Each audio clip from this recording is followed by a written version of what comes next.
मुझे गर्मा गर्म चाय। आसिम, आपकी शौकत भाई से बात हुई? नहीं, उनका फोन ही नहीं आया। मैं तो खुद इंतजार कर रहा हूँ। अरे अगर उन्होंने फोन नहीं किया तो आप खुद उन्हें फोन कर ले। हाँ, देखता हूँ 1-2 दिन, फिर मालूम करूंगा फोन करके। नहीं तो समझ में नहीं आ रहा आसिम कि हम लोग उन्हें इतना टाइम आखिर दे ही क्यों रहे।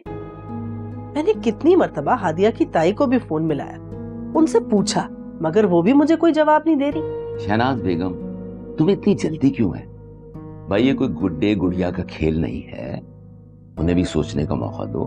टाइम तो लेंगे ना वो।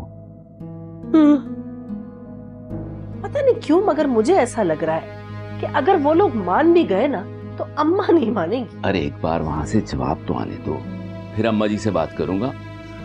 इस वक्त अम्मा जी से बात करना बेकार है, वो तो उमैर और हादिया के रिश्ते के हक में ही नहीं है। यही तो मसला है ना, अगर अम्मा चाहती तो ये रिश्ता बहुत आसानी से हो जाता। उन्हें अच्छी तरह इस बात को समझना चाहिए कि हमारा सबसे ज्यादा हक है हादिया पर। बचपन से लेकर आज तक मैंने ही तो उसे पाल पोस कर इतना बड़ा किया। आपा जब जिंदा भी थी तब भी वो हमेशा बीमार ही रहा करती थी। उस वक्त से लेकर हादिया के सारे काम और इस घर की जिम्मेदारी मैंने ही तो उठाई। अम्मा मुझसे कहा करती थी कि हादिया को हमेशा अपनी बेटी समझना, और आज जब मैं उसे अपनी बेटी बनाना चाह रही हूँ तो सबसे ज्यादा मसला अम्मा को ही है। वही इस बात के खिलाफ हुई नहीं। पता नहीं क्या दुश्मनी है उन्हें उमैर से, उनकी नवासी ही उनके लिए सब कुछ है बस। वैसे एक बात बताऊं शहनाज, इस सब की वजह तुम्हारा बेटा है। सारी जिंदगी आवारागर्दी करता रहा, निकम्मे दोस्तों के साथ घूमता रहा। अगर शुरू से कोई काम कर लेता तो आज किसी काबिल हो जाता। फिर अम्मा जी को उमैर और हादिया के रिश्ते पे कोई एतराज नहीं होता। भाई उन्हें तुम्हारे बेटे से कोई दुश्मनी नहीं है। अरे बस आप तो रहने ही दें।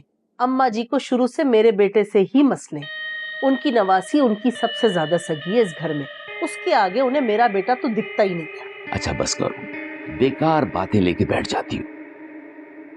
अच्छा एक बात बताओ, जब तुम्हें हादिया इतनी बुरी लगती है तो अपने बेटे का रिश्ता उससे क्यों कर रही हो? नहीं नहीं, ऐसी तो कोई बात नहीं। मुझे क्यों बुरी लगेगी हादिया, मैं तो बस वैसे ही कह रही थी। शहनाज बेगम, कोई और बात तो नहीं?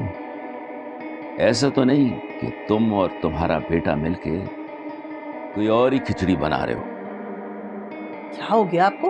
आप तो कुछ भी सोचने लग जाते हैं बस।